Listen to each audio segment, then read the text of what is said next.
सिंह कुमार। एक बात बताओ, यहाँ के लोगों ने पिछले 2 साल से कपड़े नहीं धोए क्या? बाकी लोग भी अपने कपड़े ला रहे हैं।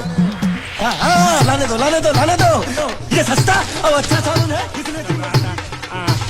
महंगा है कि सर्कस का तंबू? ये नोटंकी।